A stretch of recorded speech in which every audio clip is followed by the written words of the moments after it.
this is John Kohler with GrowingYourGreens.com. Today we have another exciting episode for you here in my garden in June, and we're going to do the June Q&A. And I want to say that if you do have a question for me, I apologize. I can't answer questions that are sent over different social media outlets or even left under videos under comments, because there's one of me and there's over 1 million different followers on different social media outlets.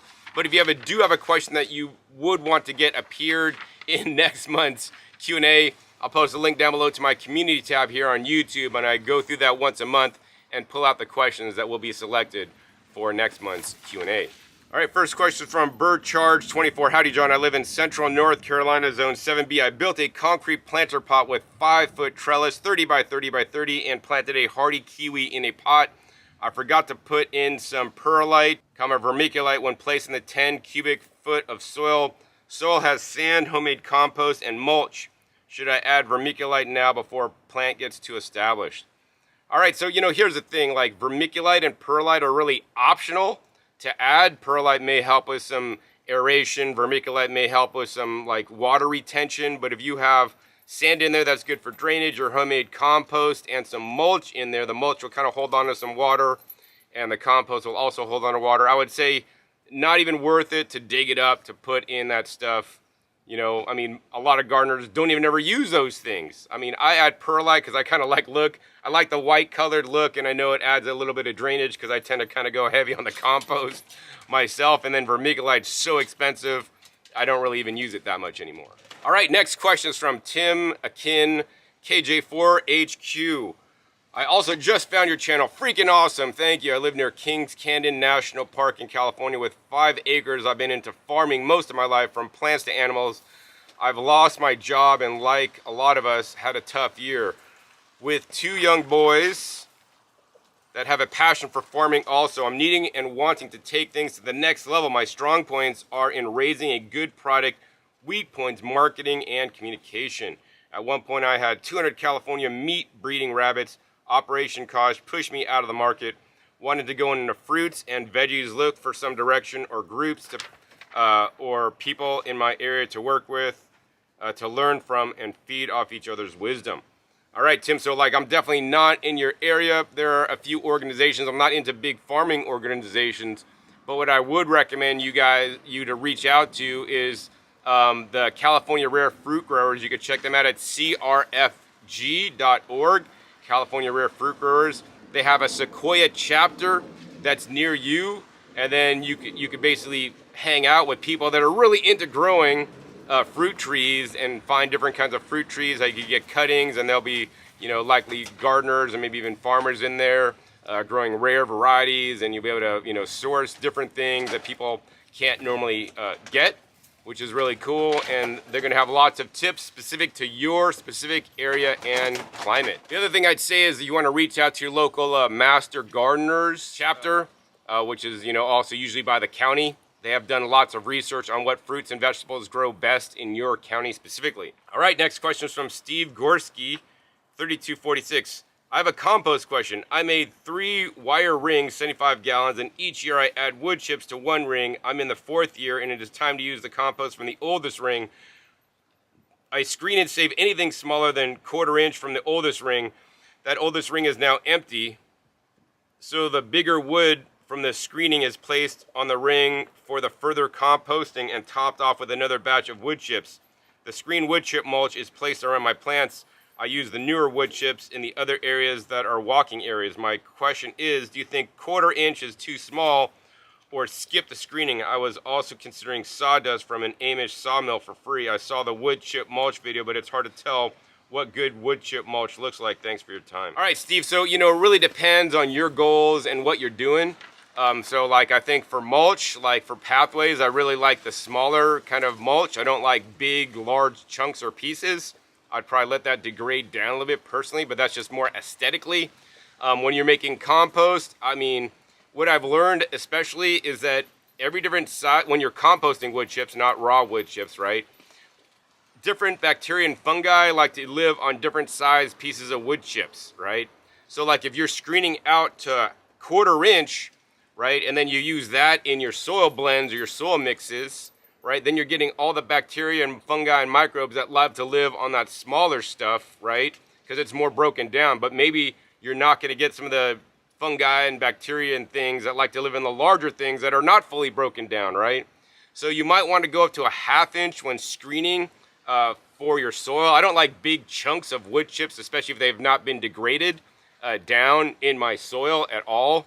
So I actually screened a 1/4 inch, but adding some larger chunks could be a good thing.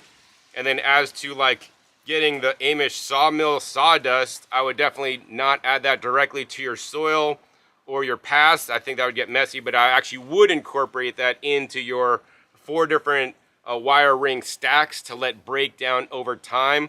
I don't know that I'd want to like put too much of that stuff in, and of course hopefully they're using real wood, not this MDF or plywood or particle board or something like that. And so there won't be any kind of glues or other things in there. But yeah, I think that'd be another amazing resource to use, and once again let it break down over time, and then sift that stuff out. All right, next question is from Amy Sorrell 40. Which brick product do you recommend for measuring food quality? Thanks, great show. So I think you meant Brix product. That's B-R-I-X, not brick, B-R-I-C-K. So basically, for Brix, you could go to my Amazon shop, link down below. I recommend actually getting the 0 to 32 Brix refractometer, the analog one that you actually have to look up to the light. That'll tell you kind of more about the quality of your produce because it measures the total dissolved solids, but also more importantly, the amount of minerals, if it's cloudy or not, in your produce. I encourage everybody to get a Brix meter. It's a simple way so you could take your gardening to the next level, because if you think you're growing good stuff and then you do a Brix test and it's not, you can now change and adjust and grow even better quality stuff. Links down below to my video on Brix. I haven't had a video on that in quite a while. And I do recommend the analog refractometer instead of the digital one that only gives you a number because you can't kind of see like the minerals in the food. All right, the next question is also from Amy Serena 40. Do you use copper wire antennas in your gardens? It will multiply growth and so much more if you take a wood branch from your yard, wrap it in copper wire around it, and you extend an antenna with copper wire and put it next to your plants. Even put by a tree, electroculture, Vector Schoenberger's information based. All right, so I'm not currently using the copper wire in my garden. I have looked into that and it's been on my to-do list. And here's the thing, like I think that, by adding some copper wire spirals, you could kind of make it into like a little trellis so that is actually functional. Copper is actually really expensive. I mean, in my city, people go around and steal the copper wire out of street lights, so then the street lights don't work, which really sucks. There's been all these copper thefts and whatnot. But nonetheless, I think, I don't think it's gonna hurt your garden to have these copper things and get the electroculture if that's really a thing. I think it can't hurt. The worst case is you're gonna be out money to buy the copper wire to make these kind of cool designs. And it's been on my to-do list to maybe do some experimentation, to do some beds with it and some beds without it and plant the same exact plants, or maybe something in a pot with it and without it to see if it makes a difference.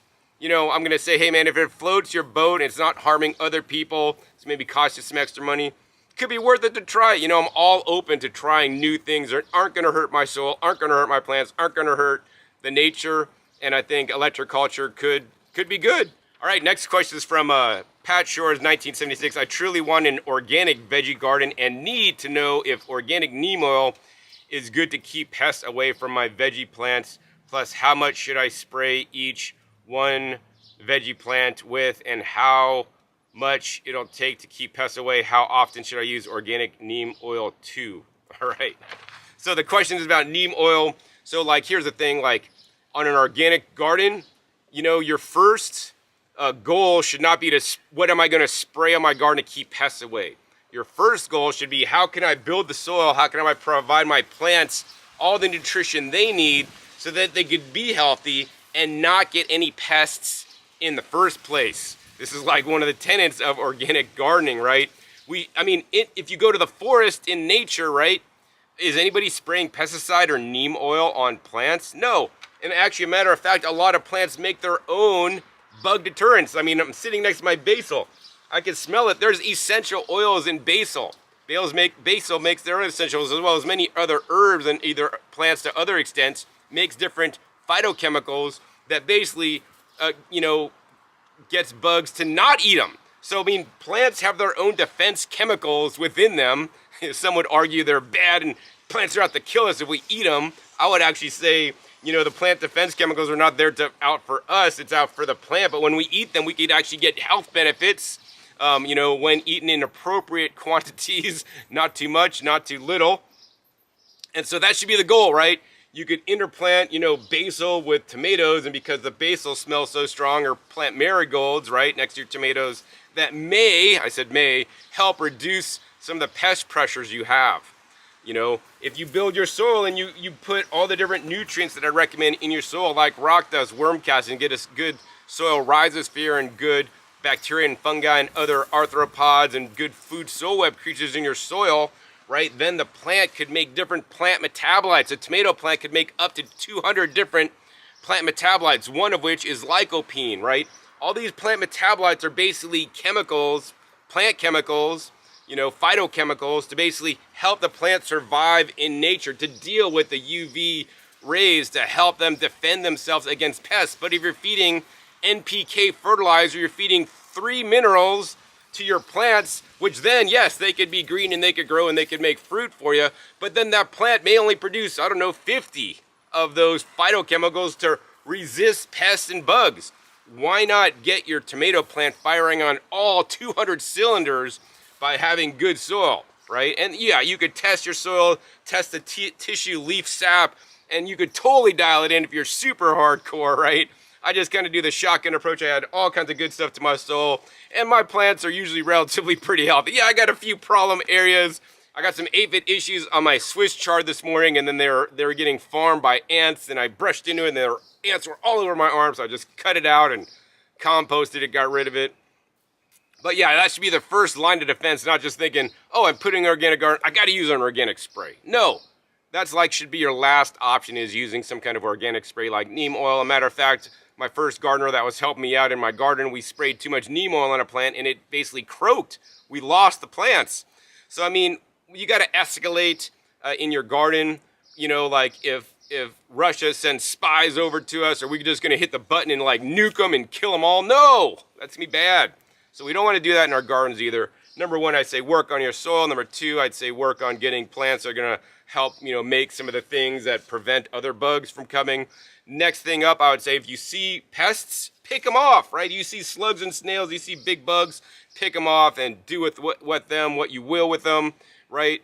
Go out and tend to your plants, right? Next up, if you have aphids or small-bodied insects, you could just spray high-pressure water to dislodge them, get them off the plant. I also have a video linked down below where I spray high-pressure air to dislodge the bugs off the plant. Many times that will work, and those are very minimally invasive to deal with pest pressures. Next up, you can mix some soap with water. So I would recommend Dr. Bronner's Sal Sud soap.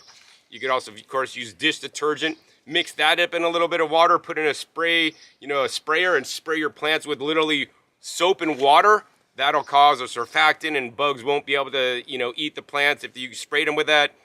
Next level up, you could do some oil mixed with water, mixed with some Sal Sud soap or other soap. Then you could coat your plants with that, not neem oil. I'm just talking standard cooking oil, right? A little bit. You got to get the right dilution ratios, which I don't have memorized because I barely ever even do these things myself, right?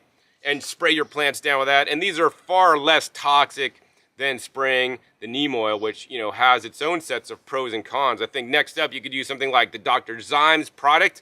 Link down below to my video on the Dr. Zymes, which is an enzymatic product that basically breaks down very fast, but does work based on my testing. I like to use that sometimes.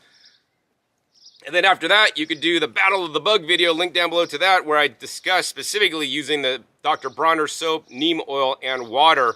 I think you use literally 2 tablespoons of the neem oil and the Dr. Bronner's in water, and then you want to fog it on, or at least get a backpack sprayer to spray it on affected areas. I wouldn't, just preventatively spray that stuff out into your garden.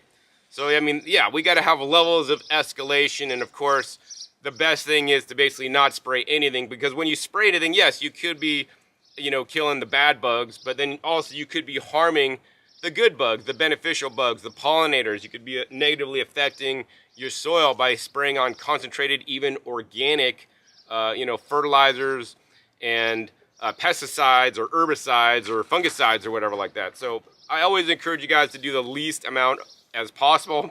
This is also less work for you. I mean, I literally just grow stuff. I barely ever spray anything. If I see an outbreak, I may spray high pressure water. I mean, these days I'm so lazy, I don't even spray the Neem oil and Dr. Bronner's anymore. I mean, at that point, if something's so far gone, I'll just cut it out and compost it. And then I'm like, oh, I got new space. I can plant something new, right? And just plant something new, man. I don't know. That's how I'm doing it these days. I don't know. I'm just pretty lazy. All right. Next question is from Sandy and Go 5212. Have you tried to grow cinnamon tree in Vegas? No, I have not. Cinnamon trees are tropical trees. You could probably grow it in a pot outside. It's probably going to love the outside in Vegas in the summertime, but then you're definitely going to want to bring it inside for the winter when it's going to get too cold. Next question is from Brian Klein, XX4KD. I know you pretty much believe in vegan principles with gardening. In the past, you had done some aquatic videos. My wife and I are about to spend my next 3 years in Hawaii. What are your thoughts on raising tilapia to eat while constantly using the dirty water instead of a filtered hose water for the soil in the raised beds that are self-contained, like the green stalk and other transportable systems? And what would your ideal vegetables to grow year-round? All right, Brian, so let's see. So first I want to correct you. While I do eat a plant-based diet myself, I'm not a big fan of the word vegan, which actually will throw up the definition right there for those of you guys that don't know what vegan is. It doesn't mean that you only eat plants or anything. Actually, what vegan is to me is a philosophy of doing the least amount of harm as much as practicable and possible to other creatures, other animals on the planet. So that extends to not only my diet, but also, you know, when I'm thinking about pests and bugs in my garden, like, you know, I want to try to minimally impact their lives. I try to rehome some whenever possible, but at some point, I'm like, they gotta go, because either they're eating my stuff or I'm eating my stuff, right? So, you know, think of me what you will, but that's my overall principles, right? Some pests, I'm just like, I really don't care about them. Like these flies. Flies have been flying on me this whole time, man. I got a fly trap. I catch a bunch of them. And yeah, like, yeah, they're inconveniencing me. So like, yeah, man, I'm in swatting them, all kinds of stuff. Another thing I want to clarify is that maybe people may classify me as being a veganic gardener, which I will say I am not a veganic gardener. My goal is to use as many plant-based inputs as possible, and I think that is a much more natural way of farming and growing food. And I am against all factory farmed fertilizer products. So whether that's like chicken manure from, you know, chicken houses where they're feeding them GMO contaminated foods and, you know, feeding them, giving them antibiotics, all these things end up in the poop that then can negatively impact your garden, especially, you know, if they have an outbreak of E. coli and then you get E. coli manure, you put that right on your vegetables. Now that E. coli then transfers to your vegetables, you eat your vegetables, and now you get E. coli outbreaks. So like factory farming, I'm totally against that. If you have your own animals and then your own animals make manure and then you compost that manure properly and use that, I'm 100% for those kinds of things. I don't have my own animals, and so I basically really much don't use manure. Also, of course, with manure and other animal products like bone meal and blood meal, which I am also against, because those are also from, you know, industries that I do not recommend or support you contribute to either, because basically it's their waste product that now they're profiting off of that can be heavily contaminated. I mean, they do provide fertilizer value and value to plants, but I'm just not for using those products. That being said, you know, I've been to plenty of, you know, aquaponics places. My most watched video on my channel was actually filmed on Oahu. Link down below to that, to a really cool aquaponics store there that are actually that are growing tilapia actually, and then using the water, you know, to fertilize plants and to grow plants. So I'm 100% for aquaponics. That being said, I don't think aquaponics are the ideal way to grow vegetables. You know, hey, it's like you're growing fish. If fish is your primary thing, you want to grow the fish. You know, hey, that's a great way to grow fish. But like, you know, fish water poop that has to be amended For vegetables, yeah, you could grow some vegetables and some things grow great in that system, but a lot of things don't grow great in that system. You know, so I would encourage you to diversify. Hey, if you want to have an aquaponic system going and using that runoff wastewater to, you know, feed vegetables, to kind of clean up the water, to give it back to the fish, that's all great. I would also encourage you to grow in pots, grow in raised beds, and just grow in the soil, right? Grow in many different ways, because what you'll find is that certain plants like certain conditions. Yeah, these plants grow great under aquaponics, but these plants grow great in soil. These plants, I think like celery or something, will grow great in a container, whereas they won't grow great in the soil. Because my friend Ryan had an issue with nematodes, and like he's the only guy that, you know, at the farmer's market that says celery, because he grows it in old bathtubs that are closed off, so he doesn't have a nematode issue in there. So I mean, that's what I really think there. And the other thing is, I would say that I have lots of videos that I filmed in Hawaii, so you definitely want to check those out. Links down below to that. I'll put a link where you could search my channel for the term Hawaii, find all my videos. You know, Hawaii is a little bit unique and different, so there are specific vegetables I would recommend growing over there, and they're basically called perennial vegetables. They're a little bit harder to find than I would like them to be, but I'll put a link down below to a video I made on the big island of Hawaii that had a lot of the cool perennial vegetables and other tropical vegetables that I love to grow and recommend. All right, so if you guys see, I'm wearing my Growing Your Greens t-shirt, and my Growing Your Greens t-shirts are still available at compassion-tees.com. If you guys want to show your support, get a Growing Your Greens t-shirt or other cool t-shirts, which are actually all made by my video editor. All right, next question is from Ralucas Impo Living. What can I do to get rid of snails that eat all my spinach? I don't want to kill them. All right, so snails are a big problem, and if you don't want to kill them, man, that's even a bigger problem. So, I mean, I respect that you don't want to kill them. Maybe you're vegan or whatever else and stuff. So I would say number one is you want to pick them off. You want to go out at night with a headlamp on, which I've done many a times, pick off the snails and get rid of them. You also want to look on the edges of your raised beds, underneath, in areas where they could hide and hide out and kind of remain cool during the day. You want to just pick them all off and get rid of them. If you do this every single day for like 60 days or 90 days straight, you will get them all and you can get rid of them, and they'll be gone for good until they come back from your neighbor's house. But yeah, that takes lots of effort, lots of work. And if that's what you want to do with your time, more power to you, right? Pick them off. Best way to control any kind of bug or insect forever, but it takes a lot of time. Let's see, next up, you could try to exclude them from your garden, right? I've tried like putting like copper strips along the base of my raised beds, because it says if snails won't crawl across copper. You know, I did not find that to be true and wasted lots of money in copper roof flashing to make that happen in my garden, and it basically didn't work. But a new way to do it, actually, and then they say if you put like crushed eggshells and all these things, that all stuff works. I would not even waste your time with all those things. But what I would say works is if you want to make some kind of setup where you actually run electricity through some kind of copper or some other kind of, you know, metal that conducts around your raised bed, that'll actually shock them, and you have a constant voltage, like low voltage supply on there, that will definitely make a slug turn around faster than you can say whatchamacallit. So, I mean, that's another way to exclude them, but then you have to already eradicate them from your raised bed. Of course, there are other methods, like I would just use this stuff called Sluggo, which is an organic approved slug killer, and actually it will just degrade down into fertilizer. I guess the other way, if you didn't want to personally kill them, if you get animals, so like get some ducks. I had some ducks, and the ducks would follow me around in my garden, and when I had snails, I would like see the snail, and I'd have the duck follow me. The duck would follow me like I'm the mama. I'd pick up the pot, and then the pot, it would reveal the slug, and the duck would just boom, eat the slug, and then I didn't do anything to the slug. It's the duck's karma now, man. The ducks deal with the karma of eating the snail, but it also enjoyed it, and it wagged its little cute little tail, which is fun. So yeah, I hope those are some ways that'll help you out dealing with slugs without actually killing them yourself. All right, we're down to the last question from Rolferman SE95. Do you ever bucket up your bath water of your bathtub water after you take a bath, John Kohler? And do you fertilize your garden, John Kohler, with your own bathtub water to feed your plants with that you took a bath water in for your plants. All right, so I think you're talking about, because I think you might not be from the US and maybe your English maybe isn't the greatest, but basically, when you take a shower, if you could put a bucket in the bottom of your shower, right, and then you just catch the water that basically runs off you, that doesn't go down the drain, and you could catch it in the bucket and then water your plants with it, you know? So honestly, actually, I don't do that.